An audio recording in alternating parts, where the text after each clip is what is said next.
घर पे आए हो बहुत सारा काम वाम करके, या फिर अचानक से आपको फ़ोन आता है कि घर में so and so family member है जो बेहोश हो गए।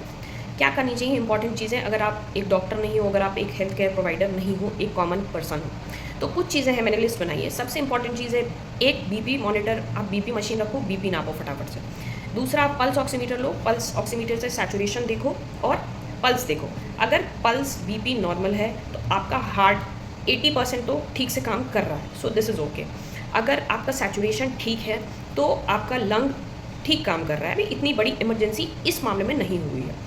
अब अनकॉन्शियस है पेशेंट, उसका बीपी बहुत ज़्यादा लो हो गया है, या वो कहीं से ब्लीड कर रहा है, या फिर उसका हार्ट रेट बहुत ज़्यादा हाई बढ़ा हुआ है, या बिल्कुल ही लो है, बहुत बड़ी इमरजेंसी है, फटाफट से हमें कुछ ना कुछ करना पड़ेगा, हॉस्पिटल लेके जाना पड़ेगा। सेम गोज़ विद सांस लेने वाली प्रॉब्लम। अगर सैचुरेशन आपका कम हो रहा है, 90 से कम हो रहा है, 94 से कम हो रहा है एक हेल्दी पर्सन में, 88 से कम हो रहा है एक patient with a disease lung में, तो ये बहुत इंपॉर्टेंट चीज़ हो सकती है। तो बीपी हो गया, पल्स हो गया। तीसरी चीज़ है शुगर। ऑलवेज जब भी कोई पेशेंट अनकॉन्शियस हो, कहीं पे भी कोई अनकॉन्शियस मिले, तो आपको बड़ी केयरफुली ग्लूकोमीटर आपके घर में होना चाहिए और आप फटाफट से शुगर चेक करोगे। ऑब्वियसली अगर आप अननोन जगह पे हो तो you have to be careful of कि आपको ना चुप जाएँ चीज़ें, तो बड़ी केयरफुली आप चेक करो, क्योंकि आप अननोन पर्सन का स्टेटस नहीं जानते। उसको हो सकता है कोई बीमारियाँ हो, हेपेटाइटिस हो, HIV हो, जो आपको obviously you should take care. तो आपको बड़ी केयरफुली शुगर देखना है। अपने घर के लोग हैं तब तो आप आराम से देख ही सकते हो। शुगर देखो 70 से कम है, बहुत इंपॉर्टेंट है, उसको शुगर पिलाना है किसी भी तरह, चीनी घोल के पिला दो, ग्लूकागॉन का स्प्रे मार दो, मैंने पहले भी वीडियो बनाया था।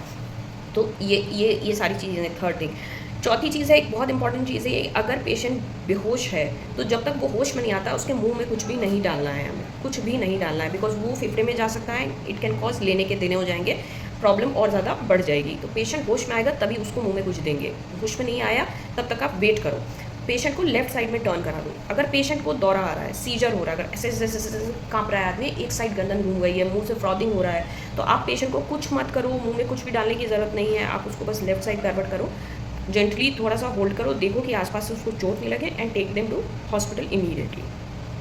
चौथी चीज़ है, always always always learn how to do CPR। ये हमेशा आपको हेल्प करेगा इन एनी सिचुएशन। कहीं पे भी आप आए दिन सोशल मीडिया पे आता है कि एयरपोर्ट पे किसी ने किसी की जान बचा ली, रेलवे स्टेशन पे किसी ने किसी की जान बचा ली, तो जान बचाना एक बहुत बड़ी अपने में ही, इससे ज़्यादा फ्रूटफुल चीज़ कुछ हो नहीं सकती है। तो आपको हमेशा you try to see videos of CPR, try to learn CPR। Unconscious patient है, पल्स ठीक से आपको पता नहीं चल रहा है, यहाँ पे पल्स टच करते हैं, यहाँ पे पल्स आपको ठीक से फील नहीं हो रहा है, गले में पल्स फील नहीं हो रहा है, आप CPR करना स्टार्ट कर दो। तो ये सारी चीज़ें जो हैं ये हमेशा ध्यान में रखना है when it comes to an unconscious person.